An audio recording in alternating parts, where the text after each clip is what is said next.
உங்களுக்குள்ள ஒரு கற்பனைய பயத்தின் அடிப்படையால ஏற்படுத்தினதால வந்த விபரீதம். உங்க வாழ்க்கையில வெல்வதற்கு எந்த மாதிரி பயிற்சிகள் தேவைப்படுது? கடவுள் உங்களை கை விட்டுட்டாரா, இல்ல மறுபடியும் ஒரு வாழ்க்கையை வாழ்வதற்கு அவர் உங்களை தயார் செய்கிறாரா? இந்த பதிவு உங்களோட சந்தேகத்தை தீர்ப்பதற்கு உண்டான பதிவு. மனிதர்களோட வாழ்க்கையில நடக்கக்கூடிய சம்பவங்களை பேஸ் பண்ணி தான் நாம சில பாடத்தை கத்துக்கிட்டு இருக்கோம். நீங்க கத்துக்கிட்ட அத்தனை பாடங்களும் வாழ்க்கைக்கு சரியானதா இல்ல மோசமானதா அப்படின்றதையும் இந்த பதிவில் நீங்க தெரிஞ்சுக்கலாம். வாழ்க்கையில உயர்வதற்கு உண்டான அடிப்படை விஷயங்கள் என்ன இருக்குது அப்படின்றதையும் பேசியிருக்க. இதை நீங்க முழு மனதோட கேட்டு அதற்கு தகுந்த பயிற்சிகளை நீங்க செய்ய ஆரம்பிச்சிட்டா உங்களை வெல்ல ஒருவனாலையும் முடியாது. நம்பிக்கையோட இந்த பதிவை கேளுங்க.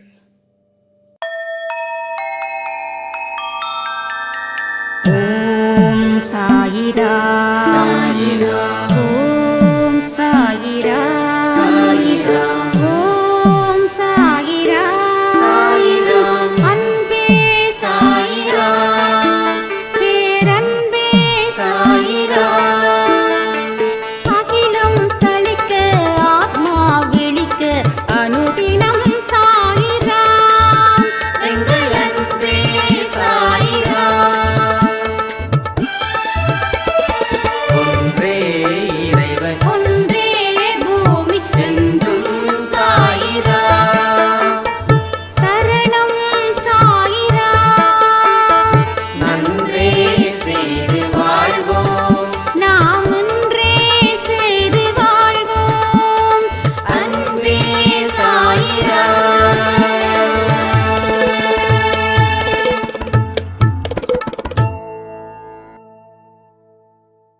சாயிரா.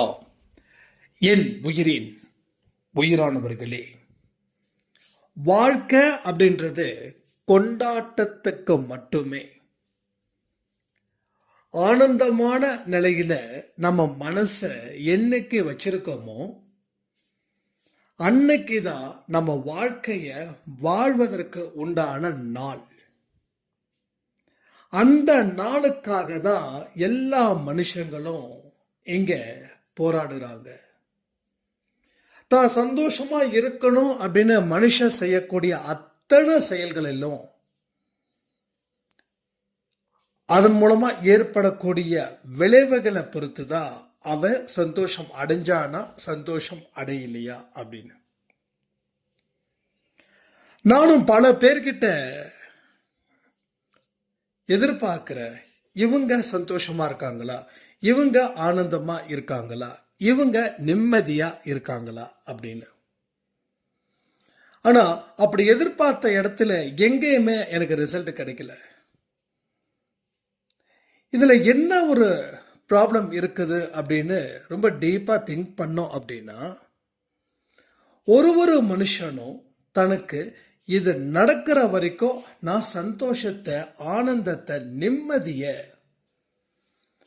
விரும்பக்கூடாதுன்னு அவனே ஒரு சட்டத்தை போட்டு அதுக்குள்ள அவன் இயங்கிக்கிட்டு இருக்கான்.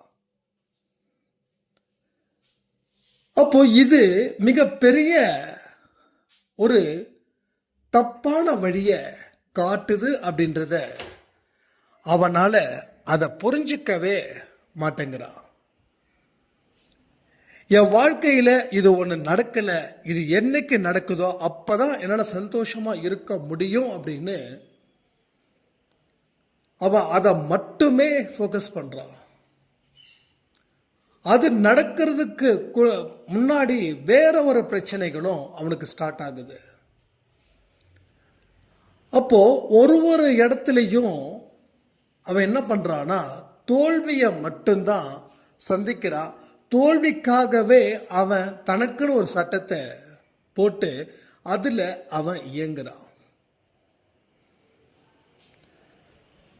வாழ்க்கையில் எது நடந்தாலும் ஏற்றுக்கக்கூடிய மனசு ஒருத்தவனுக்கு இருந்துடுச்சுன்னா அவன் எவ்வளோ துன்பத்தில் இருந்தாலும் சரி, அவன் இன்பமான நிலையில் இருக்கிற மாதிரி அவனுடைய மனசை அவன் தயார் செய்து வச்சிருப்பான். ஆனால் இங்கே பணம் இல்லாதவங்களுக்கு பணம் இருந்தால் நான் நிம்மதியாக இருப்பேன், பதவி இல்லாதவர்களுக்கு பதவி இருந்தால் நான் நிம்மதியாக இருப்பேன், நோயோட வாழ்கிற மக்களுக்கு ஆரோக்கியமாக இருந்தால் நான் நிம்மதியாக இருப்பேன். அப்படி பார்த்தா பணம் படித்தவங்க சந்தோஷமாக இருக்கணும், ஆனால் பணம் படித்தவர்கள் சந்தோஷமாக இல்லை. சரி, ஒரு வேலை கிடைச்சதுன்னா ஹாப்பியாக இருப்பேன் அப்படின்ற இடத்துல வேலை கிடைச்சிடுச்சு, ஹாப்பியாக இருக்கீங்களா? இல்லை. சரி, ஆரோக்கியமாக இருந்ததுக்கப்புறம் நான் சந்தோஷமாக இருப்பேன். சரி, இப்போ ஆரோக்கியமாக இருக்கேன் ஆனால் சந்தோஷமாக இருக்கியானா? இல்லை. அப்போ இது எல்லாமே ஒரு விதமான மாயை. நாம் இதில் தான் சந்தோஷம் அடைய முடியும்னு யார் சொன்னது?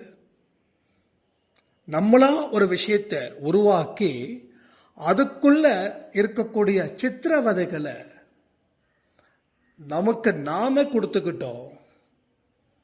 அதனுடைய தொடர்ச்சி தான் இப்ப இருக்கக்கூடிய துன்பங்கள். இந்த துன்பத்தை அறவே போக்கணும் அப்படின்னு நினைக்கிறவங்களுக்கு ஒரே ஒரு பதில் நான் சொல்றேன். எது வந்தாலும் ஏற்றுக்கக்கூடிய மனப்பக்குவம் முதல்ல வளர்த்துக்கோங்க. எந்த நிலையிலும் நிம்மதியை இழக்காத அளவுக்கு மனதை தயார் செய்யுங்க. உங்க வாழ்க்கையில் நடந்த நல்ல விஷயங்களை திரும்ப திரும்ப நினைங்க. அதுக்காக கடவுளுக்கு தேங்க்ஸ் பண்ணுங்க. ஸோ இதன் மூலமாக நாம் பல விஷயங்களை செய்யலாம். ஏன்னா ஒரு இடத்துல புள்ளி வச்சாதான் ஆரம்பமாகும் வெற்றி. புள்ளியே வைக்காம எங்கே தொடங்கிறதுன்னு தெரியாமல் போயிடும். ஏதோ ஒரு இடத்துல கடவுள் நம்பிக்கை வச்சு அந்த புள்ளியை வைங்க. வைக்கக்கூடிய புள்ளியை சரியான திசையில் நோக்கி பயணங்களை மேற்கொள்ளுங்க. எது வந்தாலும் நிற்கக்கூடாது, எது வந்தாலும் பயப்படக்கூடாது. எல்லாத்தையும் தாண்டியும் போகணும், எல்லாத்தையும் தாங்கியும் போகணும். ஸோ அந்த இடத்த நீங்கள் உறுதிப்படுத்துகிற வரைக்கும் உங்கள் வாழ்க்கையில், திரும்பவும் சொல்கிறேன், எவ்வளோ கஷ்டங்கள் வந்தாலும் சரி, நீங்கள் வெற்றி பெற்ற மனிதர்கள் எப்படிப்பட்ட மனநிலையில் இருக்காங்களோ அதை விட உற்சாகமான மனநிலையில் நீங்கள் இருந்து உங்கள் கர்மாக்களை கடந்து நீங்கள் நினைச்ச வாழ்க்கையை வாழ்ந்து இந்த உலகத்தில் இருக்கக்கூடிய அத்தனை பேருக்கும் ஒரு எடுத்துக்காட்டா நீங்கள் விளங்குவீர்கள். ஸோ வாழ்க்கைன்றது இட்ஸ் நாட் எ கிரிட்டிக்கல், அது ரொம்ப ஈஸியானது. அதை அதிகமாக கன்ஃபியூஸ் பண்ணிக்கிறது நாம் மட்டும்தான். நீங்கள் கன்ஃபியூஷன் ஆக்கிக்கிறதால தான் அது கிரிட்டிக்கலாக வந்து நிற்குது. எப்படி போனாலும் சிக்கல். ஏன்னா அந்த மாதிரி மனசில் ஆழமான இடத்துல அமைதின்றது இல்லாமல் இருக்கு. தொடர்ந்து பலவிதமான கற்பனைகள், அந்த கற்பனைகள் எல்லாமே பயத்தை அடிப்படையாக வச்சிருக்கு. தொட்டதுக்கெல்லாம் பயம், எங்க முடிஞ்சிடுவோமோன்னு பயம், எங்க கவுந்துருவோமோன்னு பயம், எதுவுமே இல்லாமல் வாழ்க்கையை போயிடுமோன்னு பயம். ஸோ இந்த பயம் எங்கேருந்து வருது? உங்கள் மனசில் இருந்து வருது. ஏன் வருது? பயம்ன்ற கற்பனை குதிரையை ஓட விட்டுட்டீங்க. அது ஜெட்டு வேகத்தில் ஓடுது. மதம் பிடிச்ச யானை எப்படி இருக்கோ அதை விட மோசமான ஒரு ஆபத்து உங்கள் மனசு. அந்த மனசில் அத்தனையும் எதிர்மறை எண்ணங்கள். ஒரு இடத்துல கூட உங்களால் சிரிக்கவோ சிந்திக்கவோ முடியல. சிந்திக்கிறது எல்லாமே எதிர்மறை எண்ணங்கள் அடிப்படையாக கொண்டது. அதனால தான் புத்திசாலியாக இருக்கக்கூடிய நாம கூட அடிமுட்டாளான டெசிஷன் எடுத்து அங்கே இருந்து வாழ்க்கையை ஆரம்பித்து நம்ம வாழ்க்கையை அழிவு பாதை அப்படின்ற பாதையில் கொண்டு போய் செலுத்துகிறோம். இதுதான் இங்கே தொடர்ந்து நடந்துக்கிட்டே இருக்குது ஒவ்வொரு மனுஷனுக்கும். ஸோ இதில் இருந்து மீண்டு வந்தால் மட்டுமே நம்ம வாழ்க்கையில் இயல்பான நிலையில் ஆரம்பித்து ஒரு அற்புதமான நிலையில் நம்ம வாழ்க்கையும் முடியும். நல்லா யோசிச்சு பாருங்க, உங்கள் லைஃப்பில் நடந்த விஷயங்கள் எது அப்படியே சட்டுன்னு ஞாபகத்துக்கு வருதுன்னு? சந்தோஷமான நிகழ்வுகளா, இல்லை உங்கள் வாழ்க்கையில் பதம் பார்த்த நிகழ்வுகளா? அப்போ எல்லாருடைய மனசுல இருந்தும் வரக்கூடியது துன்பங்கள் நடந்த எபிசோடு. அந்த எபிசோடு தான் திரும்ப திரும்ப நமக்கு வந்துக்கிட்டே இருக்குது. ஏன் தெரியுமா? திரும்ப திரும்ப அதையே நம்ம நினைக்கிறோம், அதை பற்றியே பேசுகிறோம். புதுசாக மீட் பண்ணுறவங்க கிட்ட கூட இந்த மாதிரியான வார்த்தைகளை பேசி நமக்கு மனசுக்கு ஒரு ஆறுதல் அப்படின்னு ஒரு பொய்யான ஆறுதலை தேடிக்கிட்டு இருக்கோம். இது எல்லாமே உங்கள் வாழ்க்கையில் தொடர்ந்து செஞ்சுக்கிட்டே இருக்கிறதால தான் நல்ல விஷயங்கள் என்னன்னு தெரியல. இங்கே நிறைய பேருக்கு எனக்கு எந்த மாதிரியான திறமைகள் இருக்குதுன்னு தெரியலன்னு கேட்கக்கூடிய அளவில் நம்ம மனசு அந்த அளவுக்கு மோசமான எண்ணங்களால் சூழப்பட்டுள்ளது. தொடர்ந்து இந்த பிரச்சனை தான். இதில் இருந்து மீண்டு வரணுன்ற தாட்டு நிறைய மனுஷனுக்கு இருக்குது. யார் தான் துன்பத்தை விரும்புவாங்க? யாரு தான் தோல்வியை விரும்புவாங்க? இல்லை யாரு தான் தொடர்ந்து தனக்கு அவமானம் வந்துக்கிட்டு இருந்தால் போதும்னு நினச்சி சந்தோஷப்படுவாங்களா என்ன? என்னைக்கு முயற்சி செய்கிறீங்களோ அதன் மூலமாக நீங்கள் அடையக்கூடிய துன்பத்துக்கு கூட வருத்தப்பட மாட்டீங்க.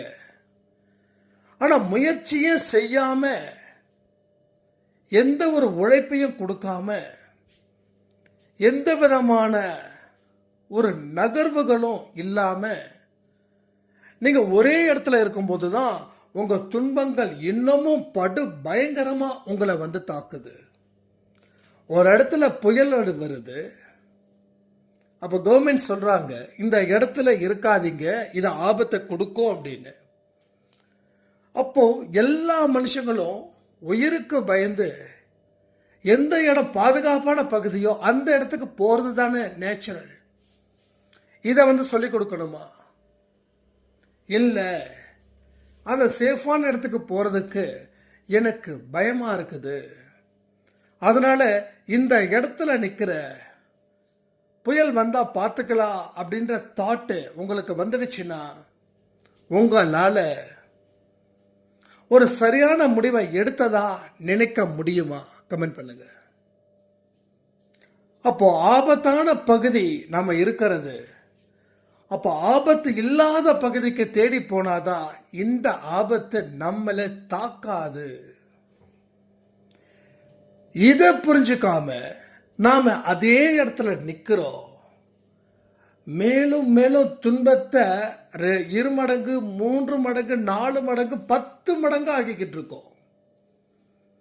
அப்போ உங்க வாழ்க்கையில ஏற்பட்ட துன்பங்கள் அதை தீர்ப்பதற்கு நீங்க முயற்சி பண்ணல, அதை அடக்குவதற்கும் முயற்சி பண்ணல, அதை எதிர்த்து போராடுவதற்கும் முயற்சி பண்ணல. அப்ப நீங்க என்ன பண்ணீங்கன்னா எதுவுமே பண்ணல. ஒரு விஷயத்தை கூட ஒரு இன்ச் நவுத்த முடியல. So that's a problem. அங்கே இருந்து தான் உங்களுக்கு ஸ்டார்ட் ஆச்சு. நான் சொன்ன மாதிரி ஒரு புள்ளி வைக்கவே இல்லை. புள்ளி வச்சாதான் ஸ்டார்ட்டு, ஆனால் புள்ளி வைக்கவே இல்லை. அப்போ புள்ளி வைக்காமலே எப்படி நாம் அடுத்தடுத்ததுக்கு போக முடியும்? ஸோ முடியாதில்ல. அதே போல தான் இன்னைக்கும் இங்கே பலரோட வாழ்க்கையில் புயல் தொடர்ந்து அடிச்சுக்கிட்டே இருக்குது. தொடர்ந்து அடிக்குது. நீங்க அந்த இடத்த விட்டு நகரணும். இப்போ வரைக்கும் கடவுளுடைய அந்த அனுக்கிரகம் இருக்கிறதால நீங்க இந்த நிமிஷம் வரைக்கும் காப்பாத்திட்டே இருக்காரு. அவர் எத்தனையோ விஷயத்த இன்டைரக்டா சொல்லிக்கிட்டே இருக்காரு. வேண்டாம், விட்டுடு, நகர்ந்துடு, பிரச்சனை, ஏன் இங்க நிக்கிற, எதுக்கு இங்க நிக்கிற, கிளம்பு கிளம்பு கிளம்பு, புறப்படுன்னு சொல்லி. ஆனா நமக்கு காது கேட்கல, காது கேட்கல. அப்ப எத்தனை நாள் இதைவே நம்ம செஞ்சுக்கிட்டு இருப்போம். அப்ப கடவுளுக்கே பொறுமை இழந்து இதுக்கு மேல உன்னை காப்பாற்ற முடியாதுன்னு சொல்லி ஒரு பெரிய ஆபத்துல அவர் சிக்க வைக்கல, அவரு தடுத்துக்கிட்டே இருக்கிறாரு. நீங்க கேட்கிற மாதிரி இல்லை. ஒரு ஸ்டேஜுக்கு மேல அவருக்கு பொறுக்க முடியல. ஏன்னா இதுக்கு மேல அவரால செய்ய முடியாது. அதனால விட்டுட்டாரு. ஆபத்துல நீங்க மாற்றீங்க. ஸோ அந்த நிலையிலையும் இன்னைக்கும் சில சாய்ராம்ஸ் இருக்காங்க. ஆனா இதுல இருந்து மீண்டு வரதுன்றது கஷ்டம்தான், நான் இல்லைன்னு சொல்லல. இது ரொம்ப சிம்பிள்னு சொல்லிட முடியாது. ஆனா அதற்கு உண்டான மன உறுதி உங்களுக்கு இருந்துடுச்சுன்னா கண்டிப்பா மீண்டு வருவதற்கும் ஒரு வாய்ப்புகளை அவர் கொடுக்கிறாரு. இது எதுவுமே ஈஸின்னு சொல்லிட முடியாது, அதே போல எதுவுமே கஷ்டம்னு சொல்லிட முடியாது. பயிற்சி செஞ்சா எல்லாமே ரொம்ப ஈஸியாக தான் இருக்கும். அடிக்கடி எனக்கு தோணும், நான் சொல்லியிருக்கேன், இந்த சர்க்கஸ் கூண்டுக்குள்ள பைக்கை வேகமாக ஓட்டுவாங்க. ஸோ ஓட்டவிடும் மனுஷன்தான், நானும் என் பைக்கை ஓட்டுறேன், நானும் மனுஷன்தான். பட் நான் சரி நீங்கள் ஓட்டுங்கன்னு சொல்லி ஓட்ட முடியுமா? மேலே ஏறினா கண்டிப்பாக நான் கீழே பொத்துன்னு விழுந்துருவேன். அதே பைக்கு, அதே கூண்டு, என்ன ஆள் மட்டும் வேற. அப்போ அவர் விடல அந்த கூண்டுக்குள்ள, ஆனால் அந்த கூண்டுக்குள்ள அதே பைக்கில் நான் விடுறேன். எனக்கு அவருக்கு என்ன வித்தியாசம்? அவர் பயிற்சி செஞ்சிருக்காரு, நான் பயிற்சி செய்யல. அப்போ பயிற்சி செஞ்சா நானும் விடாம அந்த இடத்துல நிற்க முடியுன்ற நம்பிக்கை வச்சு அந்த பயிற்சியை நான் மெனக்கட்டு செஞ்சேன் அப்படின்னா நிச்சயமா என்னாலையும் விட முடியாம சாதிக்க முடியும். அதே ஃபார்முலா இங்கேயும் அப்ளை பண்ணுங்க. அப்ப இந்த கஷ்டத்தை தீர்க்க முடியும் சாய்பாவோட துணையோடு. அப்ப அத சில மன கட்டுப்பாடுகளை கொண்டு நாம அத்தனையும் ஒழுங்குபடுத்தி தெளிவான மனநிலையில வாழ ஆரம்பிச்சிட்டா இந்த வாழ்க்கையை கூட அற்புதத்தையோ அதிசயத்தையோ படைக்கலாம், சாதிக்கலாம் அப்படின்ற ஒரு நிலை இங்க உருவாகும். இப்பயும் காலம் கடந்துடல. காலம் கடந்துட்டதா நீங்க நினைச்சீங்கன்னா மறுபடியும் வாய்ப்புகள் வராம போகும். பட் ஸ்டில் ஆப்பர்ச்சுனிட்டி இருக்கு. திரும்பவும் சொல்றேன், அது ஏன் இருக்குதுன்னா இப்பயும் நமக்கு மூச்சு காத்து இருக்கு. ஸோ உயிர் இருக்கிற வரைக்கும் வாய்ப்பு இருக்குது. ஸோ வாய்ப்பு இருக்கிற வரைக்கும் உயிரும் இருக்கும். உயிர் இல்லாதவங்களுக்கு பேசல, உயிரா இருக்கக்கூடிய மனுஷங்க கிட்ட தான் நாம பேசுறோம். அப்ப அந்த வாய்ப்புகள் இங்க நிறையவே இருக்கு. நீங்க முயற்சி பண்ற வரைக்கும் உங்க வாழ்க்கையில பலவிதமான சக்சஸ் நீங்க அடையலாம். அப்ப நீங்க தயார் அப்படின்னா சாயப்பா தயார். இன்னமும் மனக்கட்டுப்பாடு வேணும். எந்த அளவுக்கு நீங்க கடும் பயிற்சிகள் மூலமா உங்க வாழ்க்கையை மாற்றணும்னு நினைக்கிறீங்களோ அத்தனை விஷயங்களும் இங்க நடக்கும். நம்ம என்ன மூட்டை தூக்க போறோமா, கல்லு சுமக்க போறோமா, வெயில்ல உழைக்க போறோமா, அதெல்லாம் எதுவுமே கிடையாது. மன ரீதியா நாம தயாராகணும், அவ்வளவுதான். யோகா, மெடிடேஷன், பிரார்த்தனை, நல்லவர்களோட சகவாசம், நல்லதை கேட்கக்கூடிய புத்தி, தாமதம் செய்யாத செயல்கள், இந்த மாதிரி விஷயங்கள் மூலமா நாம தயாராகலாமே. பெரிய கஷ்டமா? கோயிலுக்கு போக சொல்ற, இல்லை காணிக்கை கொடுக்க சொல்றேனா, இல்லை ரொம்ப கடுமையான வழிபாட்டு முறைகளை பண்ண சொல்றோமா? எதுவுமே கிடையாது. எல்லாமே உங்களுக்கு உள்ள செய்யக்கூடிய விஷயங்கள் தான். இதை மற்றவங்களுக்கு தெரிஞ்சு செய்யணுன்ற அவசியம் கூட கிடையாது. உங்க வாழ்க்கையில உயர்வு நிலைய நீங்க தொடர்ந்து அடைவதற்கு இது மிகப்பெரிய ஒரு பயிற்சி. நேற்று காலையில கூட சொல்லியிருந்தோம், 7 நாள் பயிற்சி. ஒரு பயிற்சியும் உங்களுக்கானது. இதை நீங்க எப்படி எடுத்துக்கிறீங்கன்னு எனக்கு தெரியல. ஏன்னா தொடர்ந்து பேசுறவங்க என்கிட்ட கான்டாக்ட்ல இருக்காங்க. சில பேர் இதெல்லாம் பயிற்சியா அப்படின்னு அசால்ட்டா நினைக்கிறீங்க இல்லையா? அந்த அசால்ட்டுக்கு காரணமே உங்க கர்மாக்கள் உங்களை பார்த்து இப்பையும் உங்களை அடிமையா நினைச்சுக்கிட்டே இருக்குது. கர்மாக்கள் உங்களை அடிமையா நினைக்குது. அதனால தான் அந்த விளைவுகள் இப்படிப்பட்டதா மாற்றி இங்கே எழுதப்படுது. ஸோ கடவுள் இருக்கிறாரு. கடவுளை தாண்டின எந்த ஒரு விஷயமும் இங்கே இல்லை. நீங்கள் எந்த அளவுக்கு ஸ்ட்ராங் மைண்டோட ஒரு விஷயத்தையும் அணுகுறீங்களோ அந்த அளவுக்கு உங்கள் வாழ்க்கையும் நல்ல ஒரு எக்ஸலண்ட்டான வழியில் அது போகும். ஸோ நல்லது மட்டுமே உங்களுக்கு நடக்கும். துன்பங்கள் வந்தால் கூட அந்த துன்பத்தை தாண்டின ஒரு வளர்ச்சியும் உங்களுக்கு இருக்கும். ஏன்னா நீங்கள் முயற்சிகள் நிறைய செய்யறதால. உங்களை பற்றி சாதாரணமாக நினைக்காதீங்க. உங்களால் முடியாதுன்னு யார் சொன்னா? உங்களால் எது முடியாதோ அது எல்லாம் இன்னொருத்தால முடியுது. உங்களை விட மோசமான வாழ்க்கையை வாழ்ந்தவங்க சாதிச்சிட்டு இருக்காங்க. உங்களை தாண்டியும் எத்தனையோ விஷயங்கள் இங்க இருக்கு. ஆனா நீங்களே ஒரு சட்டத்துக்குள்ள உங்களை போட்டு சித்திரவதையை அனுபவிக்காதீங்க. இது நல்லதே இல்லை. தொடர்ந்து இதை செஞ்சுக்கிட்டே இருக்கிறதால உங்க வாழ்க்கையில இன்னமும் பலவிதமான சங்கடங்கள் வந்துகிட்டே தான் இருக்கும். சங்கடங்களை நிறுத்தணும் அப்படின்னா வழிபாட்டு முறையை தாண்டி மனசுல இருக்கக்கூடிய வழிபாட்டு முறையும் இங்க முக்கியம். முதல்ல உங்க மனசை சுத்தப்படுத்தணும், உங்க மனசை உறுதிப்படுத்தணும், உங்க மனசுல ஒரு வலிமையை ஏற்படுத்தணும், மனசுல இருக்கக்கூடிய வைராக்கியத்தை ஏற்படுத்தணும். ஸோ எல்லாமே மனசு சம்பந்தப்பட்டது தான். அதில் நீங்கள் கொடுக்கக்கூடிய பர்ஃபெக்ஷன், பங்க்சுவாலிட்டி, அந்த டிசிப்ளின், இது எல்லாமே ஒன்று சேர சேர உங்கள் கை ஓங்கும், உங்கள் வாழ்க்கை சிறக்கும். எல்லா இடத்துலையும் நீங்கள் மிகப்பெரிய இடத்துக்கு அதை அழைச்சிட்டு போகும். சாய்ப்பாக இருக்கும்போது எந்த கவலையும் இல்லாத ஒரு வாழ்வு இருக்குது அப்படின்ற ஒரு நிலையும் அது ஏற்படும்.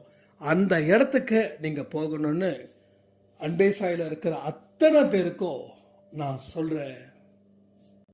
ஒரு நாளும் ஒரு பாடத்தை கொடுக்குற மாதிரி அந்த பாடம் நம்ம வாழ்க்கைக்கு பயன்படுற அளவுக்கும் நம்ம வாழ்க்கைக்கு முன்னேற்ற பாதைக்கு அழைச்சிக்கிட்டு போகிற மாதிரியும் அந்த அனுபவங்கள் இருக்கணும். அதற்கு நீங்க உங்க வாழ்க்கைய சிறப்பா உருவாக்க முயற்சிகள் செய்தா அந்த விஷயங்களும் உங்களுக்கு நடக்கும். இது எல்லாமே சாத்தியம்தான். இது எல்லாமே உங்களால முடியக்கூடிய விஷயங்கள் தான். முடியாததை பத்தி இங்க பேசல. எல்லாமே முடியும். ஆனா கடும் பயிற்சிகள் இதுக்கு தேவை. அந்த பயிற்சிகளை நீங்க சந்திக்க தயார் அப்படின்னா சவால்களை நீங்க நிச்சயமா வெற்றி கொள்வீர்கள் சொல்லி இந்த ஆடியோவை நான் முடிக்கிறேன். ஜெய் சாய்ராம்.